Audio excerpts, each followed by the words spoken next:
राष्ट्रीय लोकदल महिला प्रकोष्ठ की राष्ट्रीय अध्यक्ष मनीषा अहलावत हमारे साथ हैं।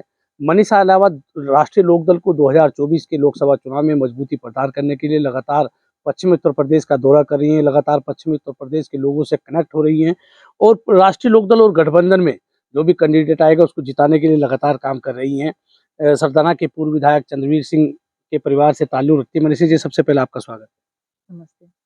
किन किन मुद्दों को लेकर के आप राष्ट्रीय लोकदल के झंडे के तले निकली है वेस्टर्न यूपी में? क्योंकि मैं महिला प्रकोष्ठ की राष्ट्रीय अध्यक्ष हूँ, तो सबसे पहले मैं महिलाओं के मुद्दे देखती हूँ। उसके बाद हमारी पार्टी और जिस क्षेत्र में हम हैं, तो यहाँ ज़ाहिर है सभी लोग किसानी से जुड़े हैं, तो किसान के मुद्दे हैं और युवा। युवा के सबसे पहले बेरोज़गारी एक मुद्दा है। तो इन्हीं मुद्दों पर हम चर्चा भी करते हैं और जनता की सुनते हैं और इन्हीं मुद्दों को फिर सरकार के आगे उठाते हैं। आपने अभी 3 मुद्दों की बात की, महिला, बेरोज़गारी, युवा और किसान। तो महिलाओं की सबसे क्या समस्याएँ इस क्षेत्र में आप देख रही हैं? महिला प्रकोष्ठ के राष्ट्रीय अध्यक्ष भी हैं, महिलाओं से डोर टू डोर जाकर मिल भी रही है। तो महिलाओं की कौन-सी ऐसी समस्याएँ हैं जो सरकार उसका समाधान नहीं कर पा रही है? और आपकी सरकार का ये गठबंधन आपका गठबंधन आता है तो क्या उन महिलाओं को आप भरोसा दिला रही हैं कि उनकी समस्याओं का समाधान करेंगी? देखिए, हमें आप सबको और हमें पता होता है महिला सुरक्षा एक बहुत बड़ा मुद्दा है। इसके अलावा मैं जब गाँव में और शहरों में भी महिलाओं से एक तबका है, बहुत बड़ा एक तबका है। ये महिलाएँ अम, महिला आजकल रोज़गार भी चाहती है, तो शायद आपको आश्चर्य होगा इस बात से। महिला चाहती है कि छोटा-मोटा ही सही, पर ऐसा रोज़गार मिले, जो मैं थोड़ा बहुत मैं भी कमा सकूँ। कहीं न कहीं हम महिलाएँ आपका कहना है कि आत्मनिर्भर बनने की बात रखती हैं कि जी। वो भी आत्मनिर्भर बने। जी हाँ, और इसके लिए और उनमें एक जज़्बा है। आप देखिए कि कोविड के समय हमारी आशा बहुएँ थीं, एएनएम थीं, जिन्होंने जान हथेली पर लेकर और बहुतों ने जान भी गँवाई। उन्होंने दिन-रात काम किया, लोगों की सेवा करी। अम, वैक्सीनेशन में भी उन्हीं का हाथ रहा है और ये पहले से रहा है। मतलब आप समझिए दुनिया का सबसे बड़ा वैक्सीनेशन अभियान जो हुआ था, वो कोविड नहीं था, वो पोलियो अभियान था और वो हमारी महिला जो हैं उन्होंने करा था, गाँव-गाँव जाकर पोलियो ड्रॉप्स डालने का। उसके बाद तो दुनिया का सबसे बड़ा एक जो नेटवर्क है, आप समझिए गाँव-गाँव में है, वो महिलाओं का हमारे देश में है। ये शायद कोई नहीं जानता और ये महिला सक्षम है और ये ट्रेन्ड है, ये इसमें काउंसलिंग में ट्रेन्ड है, मेडिकल प्रोसीजर्स में ट्रेन्ड है और उसके बाद अभी 2017 के बाद महिलाओं को जोड़ना शुरू किया गया स्वयं सेवक समूह में, तो ये समूह सखी हैं। तो आपने इनके उसमें भी देखा होगा माननीय मुख्यमंत्री जी के प्रचार में कि 1.25 करोड़ के करीब समूह सखी जोड़ी गई हैं, केवल उत्तर प्रदेश में। तो अब ये 1.25 करोड़ महिलाएँ आपने अपने काम के लिए तो बाहर निकाल दी घर से। उनसे क्या काम किया जा लिया जाता है, बीएलओ का काम लिया जाता है, डेटा इकट्ठा करवाया जाता है। लेकिन उनको ये बोला गया था कि उन्हें मानदेय दिया जाएगा, जो फिर उन्हें नहीं दिया गया।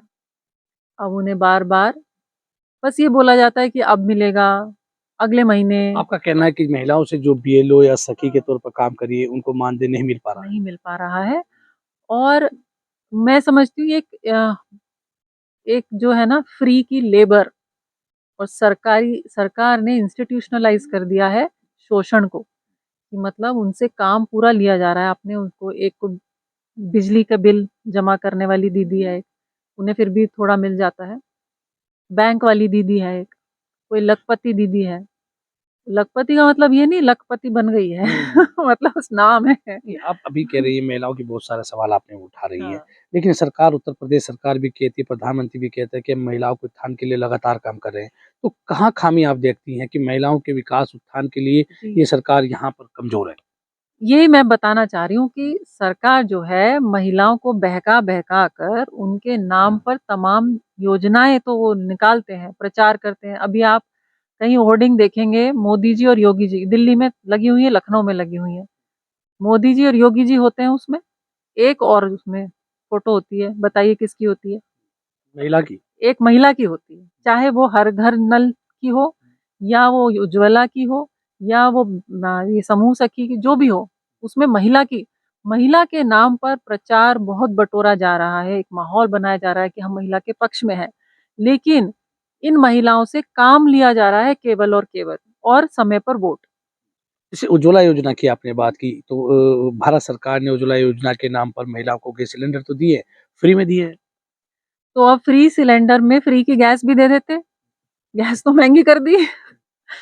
तो ये मैं पहले भी कई बार कह चुकी हूँ कि महिलाएँ जो हैं अब उनमें बहुत रोष है, कि सिलेंडर तो ये धरा, लेकिन इसमें गैस नहीं है, गैस कैसे भरवावें? क्या है ना? कहीं न कहीं गरीब आदमियों के सामने ये समस्या है महिलाओं के, कि सिलेंडर नहीं भरवा पाती है? सिलेंडर नहीं भरवा पाती हैं, और सिलेंडर का तो उनके पास विकल्प है ना? वो गोद से पाथ लेंगी, वो लकड़ी चुग लाएँगी। ये आप देखिए सभी गाँव में बड़े-बड़े घरों में भी लकड़ी में खाना बन रहा है, और गोद से यानी कि उपलों में खाना बनाया जा रहा है। इसका तो विकल्प ढूँढ लेंगी। लेकिन जब आप महँगा कर देंगे थाली में खाना, यानी कि कुकिंग ऑयल, सरसों का तेल हो गया या और भी कोई तेल हो गया, आटा, दाल, चीनी, ये सब महँगा हो जाएगा, तो रसोई चलाना बहुत महँगा हो गया है, और ये बात सबसे पहले महिलाओं को चुभती है, क्योंकि उसी रसोई के में से तो बचत होती है उनकी अपनी पर्सनल, वो नहीं हो पा रही है।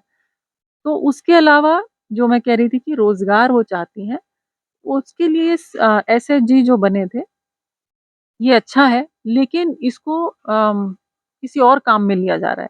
इनको सिर्फ़ वोट के लिए और डेटा कलेक्ट करने के लिए इनको काम में लिया जा रहा है।